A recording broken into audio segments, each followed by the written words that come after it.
In this guide, I'm going to show you how to fix the unable to connect to server error in Black Ops 1 on PS4. This is Miguel from Just Boz, and before we get into this guide, make sure to like the video and subscribe to the channel with all notifications on for more content like this. It really does help out the channel and we'd greatly appreciate it. If you have any questions, just ask them down in the comment section below. I'm going to be doing my best to reply to every single comment down there.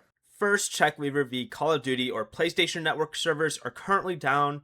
If other players are having the same problem, you may need to wait until these servers are restored. But if the servers are working, close and restart Black Ops 1. You can also restart your PS4 completely as well. Once you do this, also unplug your router for a few minutes, then reconnect it. And if you are using Wi-Fi, make sure you move your console closer to the router or use a Wi-Fi extender. For a more stable connection, connect your PS4 directly to the router with an Ethernet cable.